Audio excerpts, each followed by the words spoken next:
Hi, this is Sweet June. How's everybody doing today?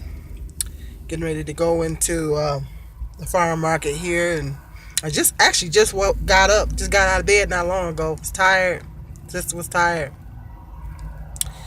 Getting ready to go in here and get me some fruit and stuff like that, something food for. Actually, I'm eating lunch and dinner together today.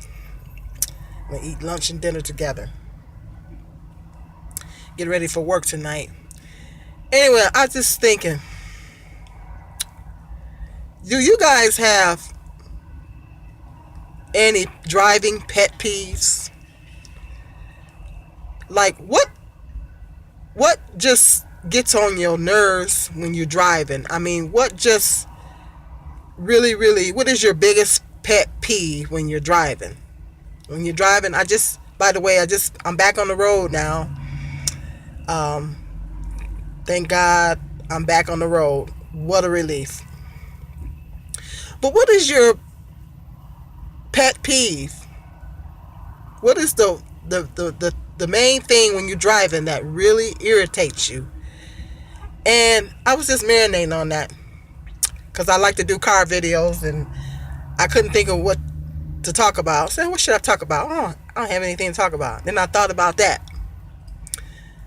Well, my number one pet peeve when I'm driving is tailgaters. I hate it when people tailgate me. I hate it. It just irritates me to no end when people tailgate. Why do people tailgate? Why do people do that? I don't get it. It's bad driving. Message to all drivers. This is message to all drivers.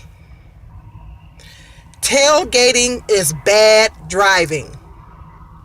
Because this is what happens when you tailgate. If that person in front of you has to come to a sudden stop for some reason, it could be mechanical difficulties on their car.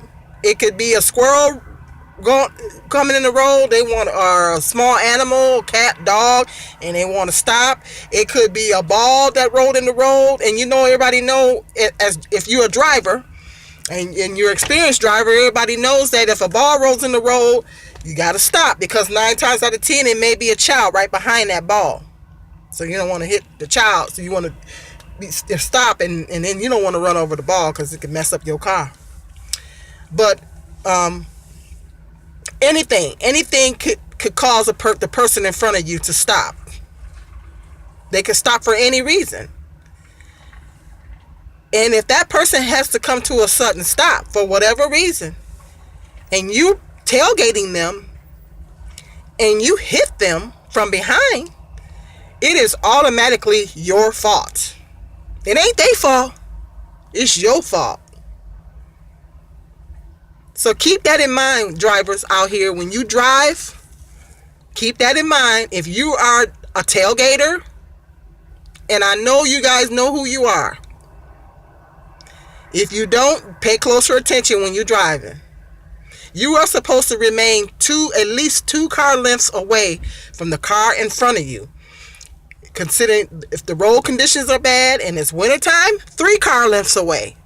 In the wintertime, I'm like 3 car lengths away. Because if you slide, you gotta allow yourself some room, some sliding room. If your stuff slides, you gotta allow yourself some sliding room so you don't slide into that car in front of you. So I say, if the road conditions are bad, 3 car lengths away. But on the average, 2 car lengths away from the car in front of you. Because if you hit that car, it is automatically your fault. It don't make no difference what they did in front of you. They could have hit their brake. It doesn't matter what they did. If you hit them from behind, it's automatically your fault, and you are going to get the ticket.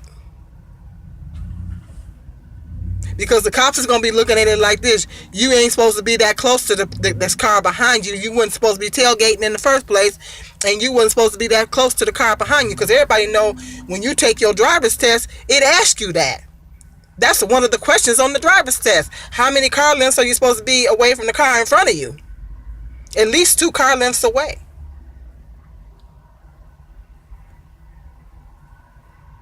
Now, another one of my pet peeves is when I'm driving, Why do people have to drive so fast in the parking lot?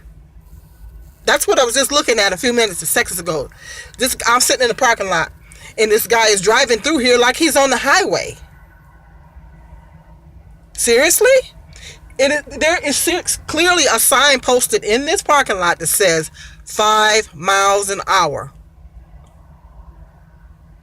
He was clearly going faster than that. What happens is, this is what happens when you're driving too fast in a parking lot.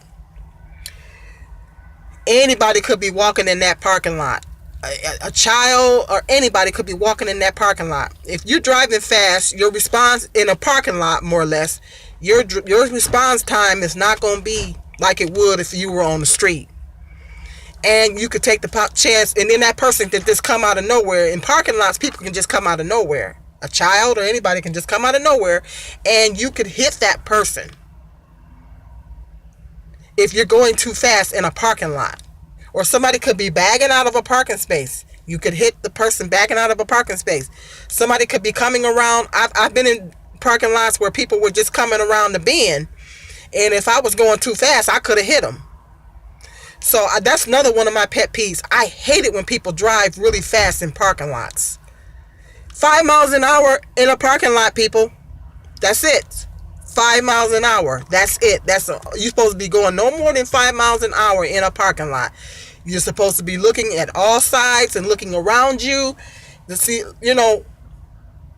that's common sense, but to some people, common sense is not so common.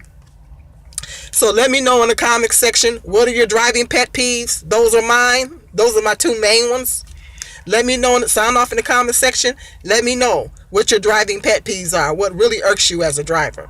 Got some more video topics coming up. This is Sweet June.